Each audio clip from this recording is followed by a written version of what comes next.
중국 앞바다가 발칵 뒤집혔습니다. 중국이 한국 서해 한가운데에 축구장 크기의 철골 구조물을 박아 넣었고 한국 조사선이 다가가자 중국 해경이 달려와 2시간 동안 길을 막아버린 겁니다. 남중국해에서 인공섬 7개를 군사기지로 바꿔버린 그 나라가 이번에는 한국의 바다를 집어삼키기 시작했습니다. 그런데 22년 전 한국은 이미 신의 한 수를 두고 있었습니다. 70억 톤의 자원과 남한 면적 80%에 달하는 바다를 둘러싼 그 충격적인 전말을 지금 공개합니다. 구독과 좋아요를 눌러주시면 한국의 위상이 널리 알려집니다. 한국 화이팅이라고 댓글을 남겨주세요. 저는 마이클 브레넌이라고 합니다. 미국 국무부 동아시아 태평양국에서 22년간 근무했고 마지막 직책은 해양안보 담당 부차관보였습니다. 남중국해, 동중국해, 대만 해협, 아시아의 바다에서 벌어지는 거의 모든 분쟁이 제 책상 위를 지나갔습니다. 지금은 워싱턴의 한 싱크탱크에서 동중국해 문제를 연구하고 있습니다. 제가 이 이야기를 하게 된 것은 2025년 봄 미 상원 외교위원회로부터 한 통의 전화를 받으면서였습니다. 브레넌, 중국이 한국 서해에 구조물을 설치한 건 알고 있지? 청문회용 보고서가 필요해. 동중국해 해양질서 위협 평가. 2주 안에. 수화기 너머로 들려온 외교기 수석 전문위원 댄 설리번의 목소리는 평소보다 한 톤 낮았습니다. 저는 즉시 서울행 비행기를 예약했습니다. 14시간의 비행 동안 중국의 서해 구조물 관련 자료를 훑었지만 솔직히 한국이 왜 그렇게 예민하게 반응하는지 피부로 와닿지 않았습니다. 솔직히 고백하자면 저는 한국의 바다에 대해 깊이 생각해 본 적이 없었습니다. 한국은 반도체와 자동차의 나라였고 K-팝과 드라마의 나라였습니다. 미국의 훌륭한 동맹이었지만 해양 강국이라는 이미지는 전혀 없었습니다. 동중국해 회의에서 한국 측 대표가 발언할 때면 저는 솔직히 커피를 마시러 자리를 비우곤 했습니다. 22년간 워싱턴에서 한국의 바다를 바라보던 시선이 그 정도였습니다. 한국은 육지의 나라이지 바다의 나라가 아니라고 저는 그렇게 믿고 있었습니다. 서울에 도착한 다음 날 아침, 용산 국방부 총사 인근의 한 보안 브리핑룸에서 첫 회의가 열렸습니다. 4월의 서울은 벚꽃이 지고 있었지만 창문 하나 없는 지하 회의실에는 계절이 없었습니다. 좁은 방에 스크린 2대, 보안 노트북 4대, 그리고 벽에 걸린 동중국해 해도 1장, 형광등의 윙하는 소리 아래로 커피 냄새가 퍼지고 있었습니다. 저를 포함해 미측 분석관 3명, 한국 측 해양 전문가 2명이 자리를 잡았습니다. 그 자리에서 저는 두 사람을 만났습니다. 한 명은 인도 태평양 사령부에서 파견된 전략 분석관 데릭 모건. 덩치가 크고 목소리가 굵은 남자였는데 회의실에 들어서자마자 벽의 해도를 훑어보더니 코웃음을 쳤습니다. 양복상의 단추를 풀어 헤치고 커피를 받아들기도 전에 의자 등받이에 몸을 기대는 버릇이 있었습니다. 한국이 저 바다를 지킨다고? 항공모함 한 척도 없는 나라가. 그가 자리에 앉으며 던진 첫 마디였습니다. 모건은 중국의 해양 팽창을 역사적 필연이라고 보는 부류의 사람이었습니다. 실력 있는 분석관이었지만 그의 세계관에서 한국은 미국이 지켜주는 작은 나라에 불과했습니다. 모건 옆에 앉은 젊은 분석관 톰 레스키는 노트북을 펴고 조용히 화면을 들여다보고 있었습니다.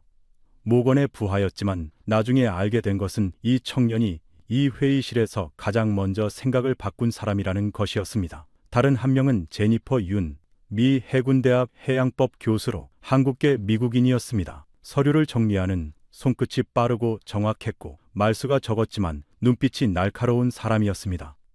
모건이 떠들 때도 그녀는 한마디도 하지 않고 자료만 넘기고 있었습니다. 나중에 안 사실인데 그녀의 아버지는 제주도 출신으로 젊은 시절 이어도 해역에서 조업하던 어부였다고 합니다. 이어도라는 이름이 그녀에게 어떤 무게를 가지는지 저는 그때 전혀 몰랐습니다. 회의가 시작되자 모건이 먼저 입을 열었습니다. 본론부터 들어가죠. 그가 리모컨을 집어들며 스크린에 남중국해 위성 사진을 띄웠습니다. 중국이 서해에 구조물을 세운 건 남중국해의 연장선입니다. 남중국해에서 인공섬 7개, 매립 면적 13제곱킬로미터 전부 군사기지로 전환. 서해도 같은 수순을 밟을 겁니다. 문제는요. 그가 레이저 포인터로 한반도 남쪽 바다를 가리켰습니다. 한국이 이걸 막을 능력이 있느냐는 겁니다. 중국 해군 함정 수는 370, 한국은 그 절반도 안 됩니다. 결론부터 말하면 저는 회의적입니다. 제니퍼가 고개를 들었습니다. 그녀의 턱 근육이 미세하게 움직이는 게 보였습니다. 하지만 아무 말도 하지 않았습니다. 저는 그때까지도 모건의 판단이 크게 틀리지 않다고 생각했습니다. 중국의 해양 팽창은 거대한 조류였고 한국은 그 앞에 놓인 작은 방파제에 불과해 보였습니다. 모건이 자신만만하게 결론을 내리는 동안 저는 고개를 끄덕이고 있었습니다. 하지만 그날 오후 제니퍼가 한 장의 위성 사진을 스크린에 띄웠을 때 회의실의 공기가 바뀌었습니다. 푸른 바다 한가운데 수면 아래 4.6m에 잠겨있는 수중 암초 위에 대한민국이 세운 36m짜리 철골 구조물이 찍혀 있었습니다. 이어도 해양과학기지 2003년에 완공된 이 구조물은 제가 22년간 단 한 번도 진지하게 들여다보지 않았던 이름이었습니다. 그리고 그것이야말로 제가 저지른 가장 큰 실수였습니다. 제니퍼가 띄운 위성 사진을 보자마자 모건이 손을 들었습니다. 잠깐, 그거 이어도라는 거죠? 알고 있습니다. 한국이 2003년에 세운 해양과학기지 수중 암초 위에 올린 철골 구조물이요. 그는 의자를 뒤로 젖히며 천장을 올려다봤습니다. 근데 그게 뭘 바꿉니까? 과학기지 하나 세웠다고 바다가 한국 거가 됩니까? 회의실이 조용해졌습니다. 모건이 자리에서 일어났습니다. 벽에 걸린 동중국해 해도 앞으로 걸어가더니 손가락으로 이어도의 위치를 짚었습니다. 여기가 문제의 핵심입니다. 이어도는 한국 마라도에서 149km, 중국 서산도에서 287km, 한국이 더 가깝죠. 한국은 이걸 근거로 중간선 원칙을 주장합니다. 중간선으로 나누면 이어도가 한국 쪽에 들어온다는 거죠.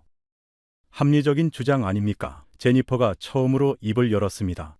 모건이 고개를 돌려 그녀를 봤습니다. 입꼬리가 살짝 올라갔습니다. 윤 교수, 해양법 전문가시잖아요. 그러면 하나만 여쭙죠. 유엔 해양법 협약 제74조에 중간선이라는 단어가 나옵니까? 제니퍼의 표정이 굳었습니다. 모건이 말을 이었습니다. 안 나오죠. 이의지경 계획정의 원칙은 합의와 형평입니다. 중간선은 영해에서나 적용되는 원칙이에요. 중국이 중간선을 거부하는 게 무조건 불법이라고 단정할 수 없습니다. 이건 국제법의 기본입니다. 회의실 안에 형광등에 윙하는 소리만 남았습니다. 저는 솔직히 모건의 말에 반박할 논리가 떠오르지 않았습니다. 그의 말은 팩트였습니다. 유엔 해양법 협약 어디에도 이의지 경계를 반드시 중간선으로 나누라는 조항은 존재하지 않았습니다. 모건이 해도 위에 손바닥을 펼쳤습니다. 자, 이제 중국의 논리를 정리해 봅시다. 첫째, 중국은 대륙붕 자연 연장론을 주장합니다. 황하와 양쯔강에서 수천 년 동안 흘러내려온 퇴적물이 동중국해 해저를 이루고 있다. 그 대륙붕을 따라 이의지를 설정하면 동중국해의 3분의 2가 중국 관할이 됩니다. 이어도 해역도 당연히 포함되고요. 레스킨이 노트북에 무언가를 빠르게 타이핑했습니다. 제니퍼는 펜을 돌리며 듣고 있었지만 반박하지 않았습니다. 모건은 해도 위에 한반도를 손가락으로 쓸어내리며 말을 이었습니다. 솔직히 지도를 보면 이해가 됩니다. 중국 대륙에서 흘러나온 땅덩어리가 바다 밑으로 쭉 이어지고 있어요. 지질학적으로 이건 중국 대륙의 연장입니다. 한국이 아무리 가깝다고 해도 땅의 뿌리가 어디서 왔느냐는 별개의 문제라는 거죠. 둘째, 모건이 검지를 세웠습니다. 형평의 원칙입니다. 중국의 해안선은 한국보다 훨씬 깁니다. 인구는 30배, 면적은 100배. 국제법에서 말하는 형평이란 이런 비대칭적 상황을 고려하라는 뜻이에요. 작은 나라와 큰 나라가 바다를 정확히 반으로 나누는 게 과연 공평합니까? 그가 저를 똑바로 바라봤습니다. 브레넌, 당신이 판사라면 어떻게 하겠습니까?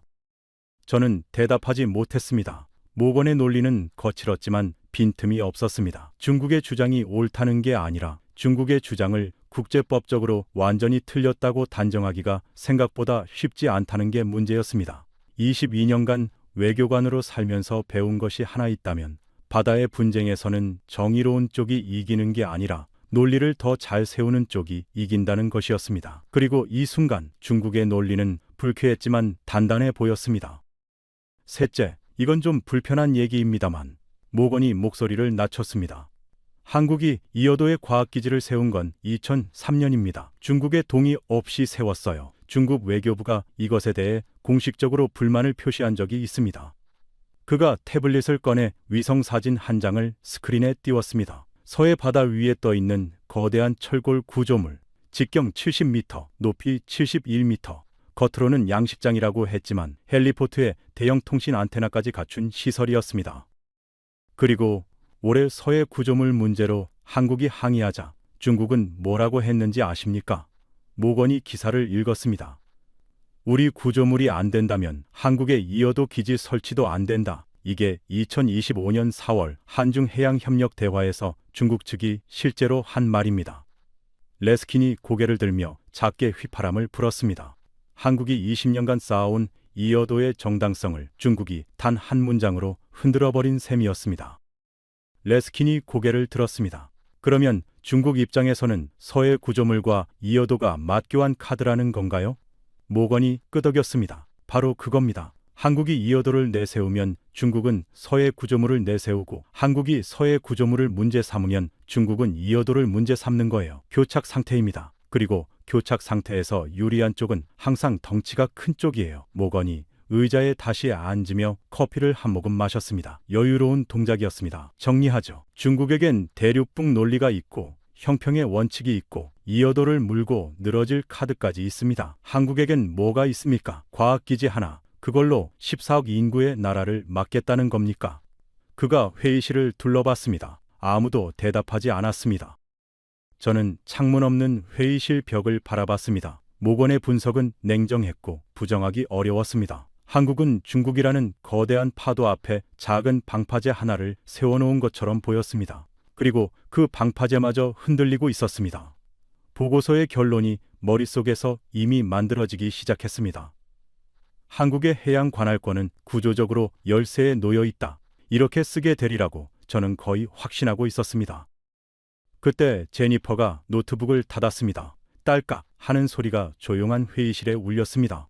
모건이 얼마 전까지만 해도 존재감이 거의 없던 이 여성을 의아하다는 듯 쳐다봤습니다. 모건 분석관, 그녀의 목소리는 낮고 또렷했습니다. 분석은 훌륭합니다. 중국의 논리를 아주 잘 정리하셨어요. 중국 외교부 브리핑이라고 해도 믿을 만큼. 모건의 눈이 좁아졌습니다.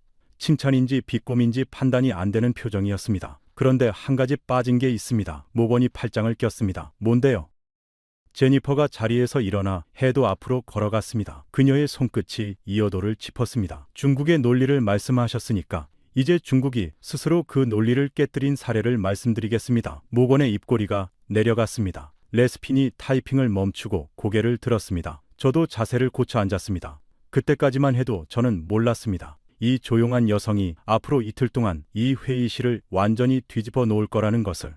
제니퍼가 해도 앞에 섰습니다. 작은 체구였지만 그녀가 레이저 포인터를 들어 올리자 회의실의 시선이 한 점으로 모였습니다. 모건 분석관께서 중간선이 이의지 경계 획정의 명시 원칙이 아니라고 하셨죠? 맞습니다. 모건이 고개를 끄덕였습니다. 자기 논리가 인정받았다는 표정이었습니다. 그런데 제니퍼의 목소리가 한 톤 올라갔습니다. 국제사법재판소의 최근 판례를 보신 적 있습니까? 모건의 끄덕임이 멈췄습니다. 제니퍼가 노트북에서 문서를 꺼내 스크린에 띄웠습니다. 2012년 방글라데시와 미얀마 간 벵골만 해역 분쟁 국제해양법재판소가 내린 판결입니다. 경계결정의 기준은 중간선이라고 국제재판소가 최초로 명시했습니다. 모건이 상체를 앞으로 기울였습니다. 한 건의 판례가 국제취급 원칙을 바꾸지는 않습니다. 제니퍼가 고개를 저었습니다. 한 건이 아닙니다. 2007년 니카라과 온두라스 분쟁, 2009년 루마니아 우크라이나 흑해 분쟁, 그리고 2012년 벵골만만까지 최근 10년간의 국제 판례는 일관되게 중간선 접근법에 기울고 있습니다. 중국이 주장하는 형평의 원칙이 잘못된 건 아니지만 판례의 흐름은 명확합니다. 레스킨이 타이핑하던 손을 멈추고 모건을 봤습니다. 모건의 턱이 미세하게 굳었습니다. 하지만 그는 쉽게 물러나는 사람이 아니었습니다. 판례는 판례고 현실은 현실입니다.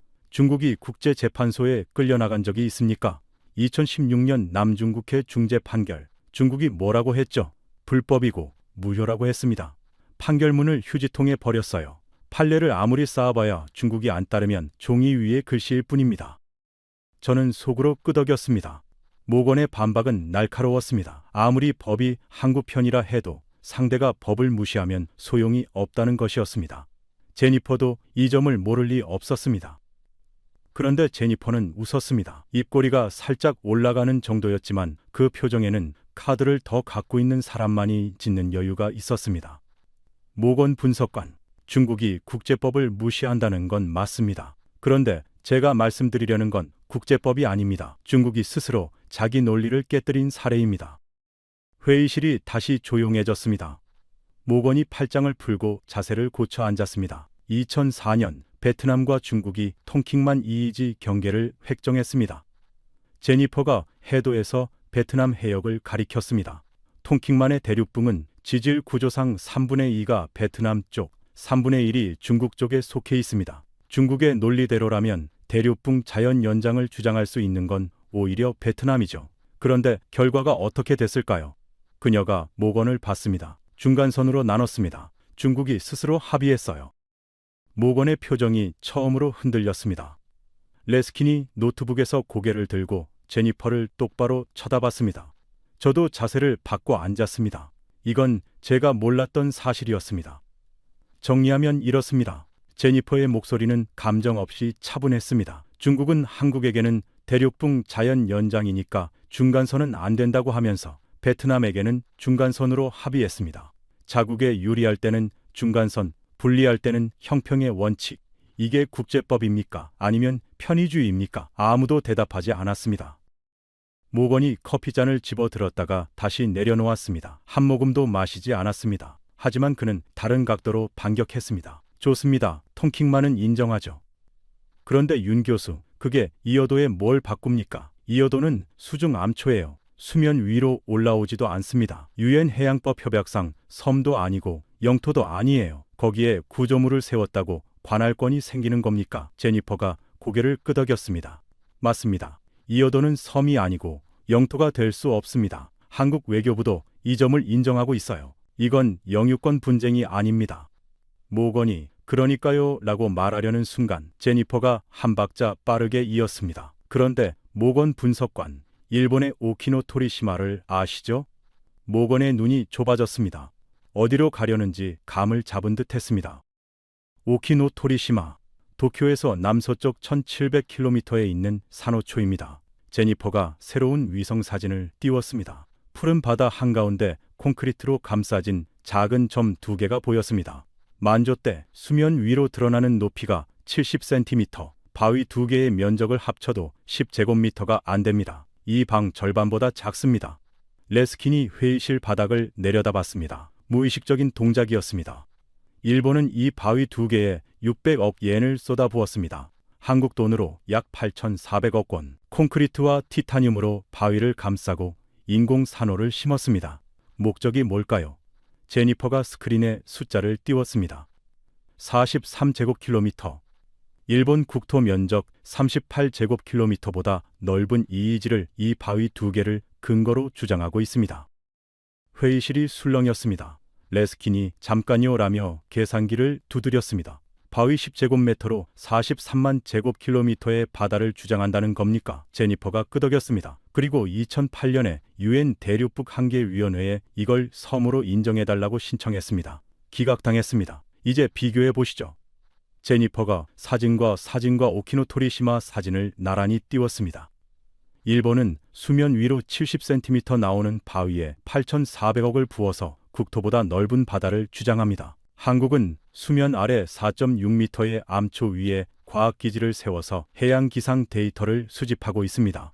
어느 쪽이 국제법적으로 더 정당한 행위입니까? 모건이 입을 열었다가 다물었습니다. 대답이 나오지 않는 표정이었습니다.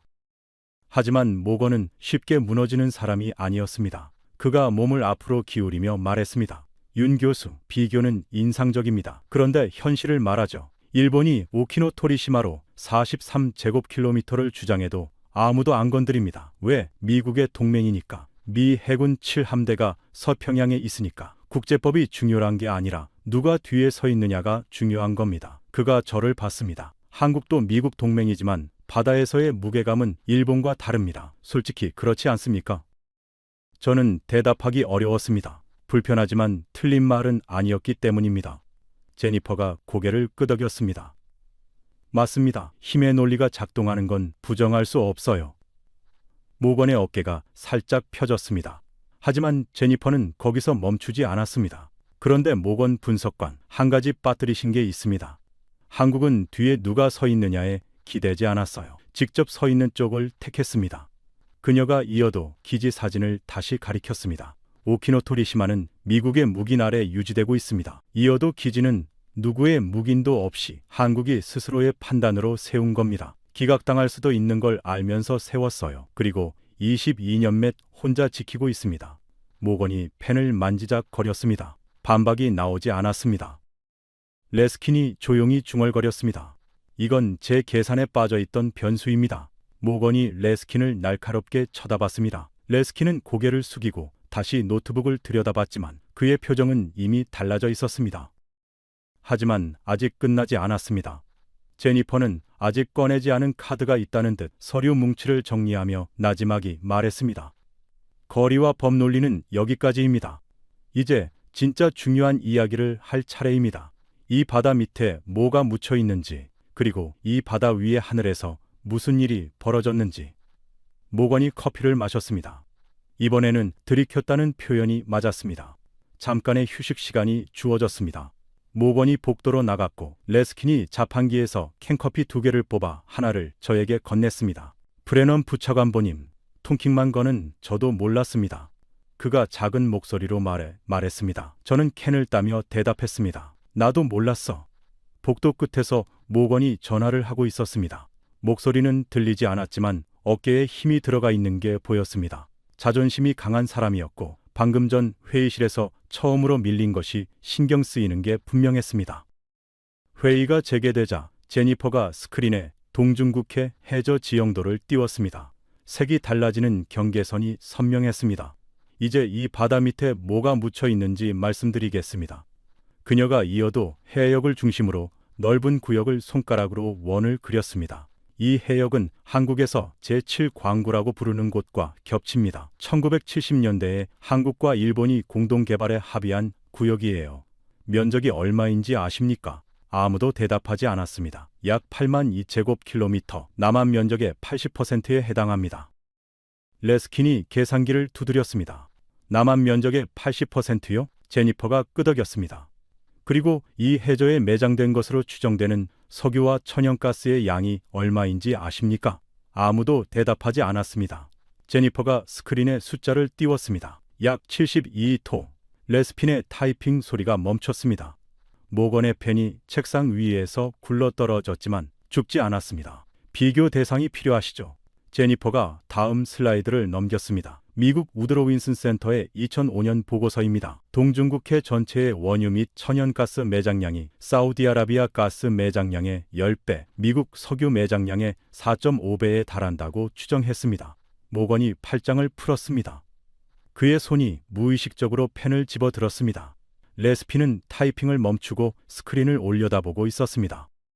사우디의 10배라고요? 제가 되물었습니다. 제니퍼가 저를 봤습니다. 추정치입니다. 아직 본격적인 시추가 이루어지지 않았기 때문에 정확한 수치는 아닙니다. 하지만 중요한 건 이겁니다.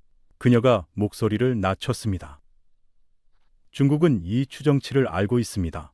모르는 게 아니라 알고 있어요. 그래서 대륙붕 자연 연장을 주장하는 겁니다. 이건 법 논리가 아니라 자원 확보 전략입니다. 모건이 끼어들었습니다. 추정치는 추정치일 뿐입니다. 과대 추정된 자원 보고서가 한두 개가 아니에요. 제니퍼가 고개를 끄덕였습니다. 맞습니다. 추정치가 과장될 수도 있어요. 그런데 모건 분석관, 한 가지만 여쭙겠습니다. 추정치가 과장됐든 아니든 중국이 이 바다를 포기할 거라고 생각하십니까? 모건이 입을 다물었습니다. 대답할 필요가 없는 질문이었습니다. 72억 톤이 실제로 36억 톤이라 해도 그것은 여전히 어마어마한 양이었습니다. 중국은 절대 물러나지 않을 것이었습니다. 그리고 하나 더, 제니퍼가 서류를 넘겼습니다. 한일 대륙붕 공동개발협정이 2028년에 만료됩니다. 3년도 안 남았습니다. 일본이 연장을 거부하면 이 해역의 법적 지위가 공백 상태에 놓입니다.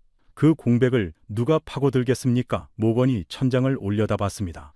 대답할 필요가 없었습니다. 방 안에 있는 모든 사람이 답을 알고 있었습니다. 72억 톤 위에 법적 공백이 생기는 순간 중국은 기다렸다는 듯이 들어올 것이었습니다. 저는 그때야 비로소 이해하기 시작했습니다. 이 바다는 단순한 어장이 아니었습니다.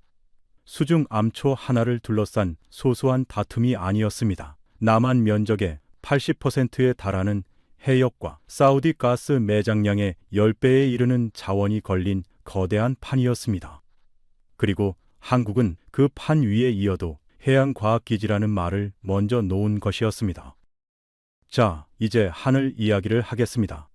제니퍼가 새로운 지도를 스크린에 띄웠습니다. 한반도를 중심으로 세 개의 색이 다른 선이 겹쳐져 있었습니다. 빨간색, 파란색, 초록색. 방공식별구역입니다. 카드지는 한국, 자디즈는 일본, 차디즈는 중국. 이 세 개의 선이 이어도 상공에서 겹칩니다. 모건이 지도를 들여다봤습니다. 이건 알고 있습니다. 2013년에 중국이 일방적으로 차디즈를 선포해서 문제가 됐었죠. 제니퍼가 끄덕였습니다. 맞습니다. 그런데 그 전의 역사를 아십니까? 모건이 눈을 가늘게 떴습니다. 1951년 한국 전쟁 중에 미 공군이 카디즈를 설정했습니다. 이때 이어도는 포함되지 않았어요. 전쟁 중이었으니 꼼꼼하게 따질 상황이 아니었겠죠. 그런데 1969년 일본이 자디즈에 이어도를 포함시켰습니다. 레스킨이 고개를 들었습니다. 일본이 먼저 가져갔다고요? 제니퍼가 끄덕였습니다. 한국이 항의했습니다. 일본의 대답이 뭐였는지 아십니까? 이어도를 빼달라고 하면 독도를 자디즈에 넣겠다. 한국은 입을 다물 수밖에 없었습니다. 회의실이 조용해졌습니다. 모건도 레스킨도 아무 말이 없었습니다. 저는 메모를 하다가 펜을 멈췄습니다. 독도를 인질로 이어도를 가져갔다는 것이었습니다. 저는 외교관 생활 22년 동안 수많은 협박을 봐왔지만 이건 교과서에 나올 법한 전형적인 강대국의 횡포였습니다. 제니퍼가 말을 이었습니다. 이 상태가 62년간 유지됐습니다. 한국은 세 차례에 걸쳐 카디즈 확대를 요청했지만 번번이 거절당했습니다. 그녀가 손가락을 하나씩 펼쳤습니다. 1979년 한국이 처음으로 미국의 카디즈 재조정을 요청했습니다. 미국의 대답은 현재 체제를 유지하는 것이 지역 안정에 도움이 된다였습니다. 1983년 두 번째 요청, 이번에도 거절, 일본이 반대했기 때문입니다. 2008년 세 번째 요청, 한국은 이어도에 이미 과학기지를 운영하고 있었고 그 해역에서 실질적 관할을 하고 있었습니다. 그런데도 대답은 같았습니다. 안 됩니다. 그녀가 저를 봤습니다. 브레넌 부차관보님, 2008년이면 당시 국무부에 계셨죠. 저는 시선을 피했습니다. 그녀의 말이 맞았기 때문입니다. 29년간 3번을 요청했고 3번 다 묵살당한 것이었습니다. 그리고 2013년 11월 제니퍼의 목소리가 단단해졌습니다. 중국이 방공식별구역 CADIG를 일방적으로 선포했습니다. 이어도가 포함되어 있었어요. 한국 입장에서 생각해 보십시오. 62년간 이어도 상공은 일본 것이었습니다. 거기에 이제 중국까지 덮쳤어요. 자국의 바다 위 하늘을 자국이 관할하지 못하는 상황이 62년째 계속되고 있었던 겁니다. 모건이 물을 한 모금 마셨습니다. 제니퍼가 다음 슬라이드를 넘겼습니다. 한국은 중국의 차디즈 선포 15일 만에 카디즈를 확대했습니다. 62년 만에 처음으로 이어도를 한국 방공식별구역에 포함시켰어요. 레스킨이 나지막이 말했습니다. 15일이요? 제니퍼가 끄덕였습니다. 결정이 빨랐던 게 아닙니다. 62년간 참아온 게 터진 겁니다. 레스킨이 노트북 뚜껑을 반쯤 내리고 제니퍼를 봤습니다. 그러면 현재 이어도 상공에는 한중일 세 나라의 방공식별구역이 전부 겹쳐 있는 겁니까? 제니퍼가 스크린에 3개의 선을 가리켰습니다. 정확합니다. 그리고 이게 종이 위의 선에 그치지 않습니다. 그녀가 새로운 자료를 띄웠습니다. 2017년 중국 군용기 10대 이상이 카디즈에 무덴 진입했습니다. 한국 공군 F-15K가 긴급 발진했어요. 2018년에도 7차례 무단 침입이 있었습니다. 이어도 상공은 지금 이 순간에도 3개국의 레이더가 동시에 감시하는 세계에서 가장 긴장된 하늘 중 하나입니다. 레스킨이 조용히 말했습니다. 수면 아래 4.6m의 암초가 있고 그 위에 과학기지가 있고 그 아래에 72억 톤이 묻혀 있고 그 위의 하늘에는 3개국 전투기가 날아다니고 있다는 겁니까? 제니퍼가 끄덕였습니다. 그게 이어도입니다. 모건이 자리에서 일어나지 않았습니다. 아까처럼 해도 앞으로 걸어가 손가락으로 무언가를 짚지도 않았습니다. 그는 의자에 등을 기대고 스크린에 겹쳐진 3개의 선을 한참 동안 바라보고 있었습니다. 이틀간 회의실을 지배하던 사람이 처음으로 입을 열지 않았습니다. 5초, 10초, 형광등에 윙하는 소리만 흘렀습니다. 그때까지만 해도 저는 몰랐습니다. 진짜 충격은 이제부터라는 것을. 제니퍼가 아직 꺼내지 않은 이야기, 그 바다 위에서 목숨을 걸고 기지를 지키는 사람들의 이야기가 이 회의실의 모든 것을 바꿔놓을 거라는 것을. 그날 저녁 회의는 공식적으로 끝났지만 저는 호텔로 돌아가지 않았습니다. 제니퍼가 USB 하나를 건네며 말했습니다. 이걸 보시면 보고서의 방향이 달라질 겁니다. 호텔 방에서 노트북을 열었습니다. USB 안에는 한국해양조사원이 촬영한 이어도 기지의 내부 영상과 기록들이 들어 있었습니다. 첫 번째 영상을 재생했습니다. 철부선 한 척이 제주도 애월항을 출발합니다. 목적지는 이어도 해양과학기지, 항해 시간 22시간. 바다가 잠잠한 날만 골라 출항하지만 도착한다는 보장은 없습니다. 이어도 해역은 1년 중 265일이 풍랑으로 접근이 불가능합니다. 100일, 1년에 겨우 100일만 이 기지에 드나들 수 있다는 뜻이었습니다. 영상 속에서 대원들이 기지에 올라탔습니다. 크레인에 매달린 고무보트에 사람이 탄 채로 끌어올리는 장면이었습니다. 안전장치라고는 밧줄 한 가닥이 전부였습니다. 해류가 예고 없이 방향을 바꾸고 수심 10m 간격으로 물살이 반대로 흐르는 바다. 영상을 보는 것만으로도 손에 땀이 배었습니다. 기지 내부는 제가 상상했던 것과 달랐습니다. 10평 남짓한 방에 5명이 함께 생활합니다. 물은 바닷물을 담수화 시설로 걸러서 씁니다. 디젤 1리터에 15,000원. 그 15,000원짜린 기름으로 1,500원짜리 물을 만들어 마시는 곳이었습니다. 설거지물은 2번 재활용하고 개인 빨래는 손으로 빨아야 합니다. 정수기의 물은 말라버린 지 오래고 생수 창고에는 빈병만 즐비한 영상도 있었습니다. 한 영상에서 기상이 급변했습니다. 파도가 3m, 4m까지 치솟았고 바람이 초속 11터로 불었습니다. 물품 보급선이 접근하지 못하고 철수했습니다. 대원들은 고립됐습니다.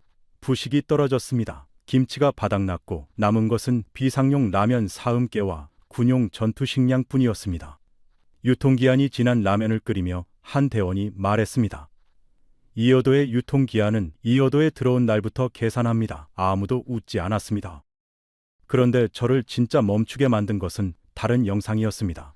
수중 탐사 장면이었습니다. 수심 40m 아래 이어도의 암초를 탐사하던 잠수대원 2명이 시야 불량으로 서로를 놓쳤습니다. 해류에 휩쓸린 한 대원이 기지에서 1km 이상 떠내려갔습니다. 수면 위에서 동료들이 보트를 돌리며 수색했습니다. 카메라에 잡힌 대원들의 얼굴은 창백했습니다. 어디 있어? 안 보여. 목소리가 떨리고 있었습니다. 다행히 2 대원 모두 구조됐습니다. 저체온증 직전이었습니다. 영상에서 구조된 대원이 보트 위에 주저앉으며 첫마디가 동료 걱정이었습니다. 나보다 저 친구는요? 저 친구는 괜찮아요. 자기 몸이 떨리는 것도 모른 채 바다를 바라보고 있었습니다. 저는 노트북 화면을 닫지 못했습니다. 이 사람들이 왜 이렇게까지 하는 걸까?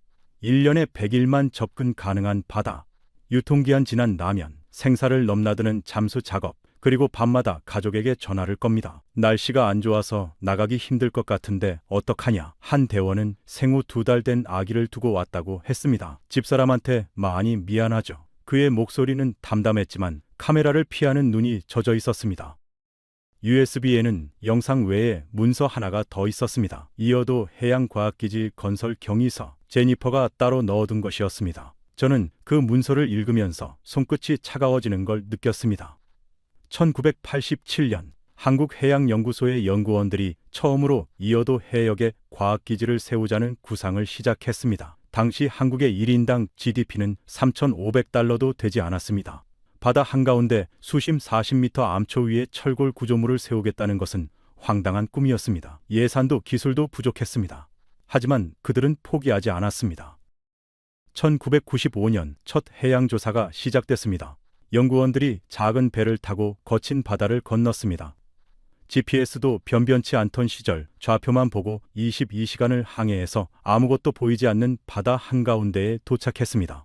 수면 아래 4.6m, 파도가 7, 8m 이상 칠 때만 잠깐 모습을 드러내는 수중 암초. 제주도 어부들이 풍랑에 휩쓸려 이 암초에 부딪혀 목숨을 잃었고 살아 돌아온 극소수가 전설의 섬을 봤다고 말한 곳이었습니다. 그리고 2003년 6월 기지가 완공됐습니다. 수심 40m의 지지대를 받고 수면 위 36m까지 총 76m의 철골 구조물을 세웠습니다. 30층 건물 높이, 무게 3,600톤. 순수 한국 기술로 건설했습니다. 완공 3개월 후 역대급 태풍 매미가 이어도를 직격했습니다. 풍속 50m, 기지는 버텼습니다. 문서를 다 읽고 나서 저는 한참 동안 침대에 앉아 있었습니다. 창밖으로 서울의 야경이 보였습니다. 수만 개의 불빛이 빛나고 있었습니다. 그 불빛 아래 살고 있는 5천만의 사람들은 아마 이어도를 모를 것입니다. 그곳에서 유통기한 지난 라면을 먹으며 바다를 지키는 사람들이 있다는 것도, 1987년에 3,500달러짜리 나라가 바다 위에 꿈을 세우기 시작했다는 것도 모를 것입니다. 그리고 한 가지 생각이 머리를 떠나지 않았습니다. 만약 2003년에 기지를 세우지 않았다면 중국은 1992년부터 이어도 해역을 정밀 탐사하기 시작했습니다. 2006년에는 이어도를 중국식 이름 수연자오로 명명했습니다. 2012년에는 정기 순찰 계획을 발표했습니다. 만약 한국이 3년만 늦었다면 그 암초 위에 서 있는 것은 태극기가 아니라 오성홍기였을 것입니다. 남중국해에서 벌어진 일이 동중국해에서 그대로 재현됐을 것입니다. 1987년에 그 연구원들이 GDP 3,500달러의 나라에서 불가능한 꿈을 꾸지 않았다며, 다음 날 아침 저는 회의실에 가장 먼저 도착했습니다. 제니퍼가 들어왔을 때 저는 말했습니다. 영상 봤습니다. 그녀가 고개를 끄덕였습니다. 보고서의 방향이 바뀌셨습니까? 저는 대답 대신 노트북을 열었습니다. 전날 밤 새로 작성한 보고서 초안의 첫 문장이 스크린에 떠 있었습니다. 한국의 해양 관할권은 구조적으로 열세에 놓여 있다. 저는 그 문장을 드래그하고 삭제 키를 눌렀습니다. 이틀째 아침, 회의실의 분위기는 전날과 완전히 달라져 있었습니다. 모건은 커피를 마시지 않았습니다. 양복상의 단추를 잠그고 앉아 있었는데 처음 보는 모습이었습니다. 레스키는 노트북 화면에 뭔가를 잔뜩 띄워놓고 있었고 저에게 인사할 때 눈빛이 달라져 있었습니다. 제니퍼는 평소와 같았습니다. 서류를 정리하고 조용히 자리에 앉았습니다. 어제까지 거리, 법, 논리, 자원, 방공식별 구역을 말씀드렸습니다. 제니퍼가 입을 열었습니다. 오늘은 현실 이야기를 하겠습니다. 지금 이 순간 벌어지고 있는 일. 그녀가 스크린에 위성 사진을 띄웠습니다. 푸른 바다 위에 점처럼 찍힌 구조물들이 보였습니다. 남중국 해입니다. 모건이 고개를 들었습니다. 이 주제는 그의 전문 분야였습니다. 남중국 해는 제가 잘 압니다. 제가 브리핑하겠습니다. 제니퍼가 손을 내저었습니다. 아닙니다. 오늘은 제가 하겠습니다. 모건 분석관이 모르시는 각도가 있으니까요. 모건의 눈이 좁아졌지만 입을 열지 않았습니다. 2013년부터 2017년까지 중국은 남중국해에 암초 7개를 매립해서 인공섬으로 만들었습니다. 제니퍼가 위성 사진을 연도별로 넘겼습니다. 2013년 암초 위에 작은 점, 2014년 점이 커지고 직선이 생깁니다. 2015년 활주로가 보입니다. 2016년 경락고와 레이더 시설, 2017년 대공 미사일 발사대, 총 매립 면적 13제곱킬로미터, 여의도 면적의 4.5배입니다. 전부 군사기지로 전환됐습니다. 레스킨이 사진을 들여다보며 말했습니다. 이건 알려진 사실 아닙니까? 남중국해 인공섬은 이미 기정사실화됐고 필리핀이 국제중재재판소에서 이겼는데도 중국은 무시했습니다. 제니퍼가 끄덕였습니다. 맞습니다. 그런데 레스킨 분석관, 중국이 남중국해에서 인공섬을 만들기 전에 가장 먼저 한 일이 뭔지 아십니까? 레스킨이 잠깐 생각했습니다. 매립이요? 제니퍼가 고개를 저었습니다. 매립 전 단계가 있습니다. 구조물 설치입니다. 그녀가 새로운 사진을 띄웠습니다. 미스치프 환초. 1995년 중국이 어부 대피소라는 명목으로 목조 구조물을 세웠습니다. 필리핀이 항의했지만 철거되지 않았습니다. 2년 후 콘크리트 구조물로 교체됐고 10년 후 군사지가 됐습니다. 제니퍼가 회의실을 둘러봤습니다. 어부 대피소. 그게 시작이었습니다. 패턴은 항상 똑같습니다. 민간 명목으로 구조물을 세우고 항의를 무시하고 기정사실화하고 군사화합니다. 남중국해의 암초 7개가 전부 이 수순을 밟았습니다. 모건의 손이 멈췄습니다. 레스킨이 고개를 돌려 모건을 봤습니다. 저도 봤습니다. 모건의 표정이 굳어가고 있었습니다. 그가 무슨 생각을 하는지 모두가 알 수 있었습니다. 어부 대피소, 양식장, 이름만 다를 뿐 같은 전략이었습니다. 자, 이제 서해를 보겠습니다. 제니퍼가 한반도 서해안 위성 사진으로 전환했습니다. 2018년 중국이 한중 잠정 조치 수역에 구조물을 설치했습니다. 이름은 설란 1호, 명목은 양식장입니다.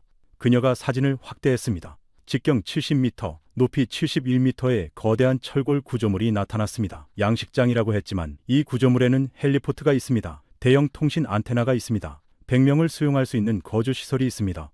레스킨이 나지막이 말했습니다. 양식장에 헬리포트가 왜 필요합니까?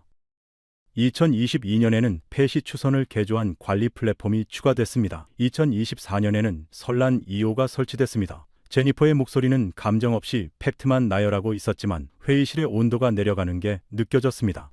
미국 적국제문제연구소 CSIS의 2025년 보고서에 따르면 중국이 이 해역에 설치했거나 설치를 계획하고 있는 시설은 총 16개입니다. 16개요. 제가 되물었습니다.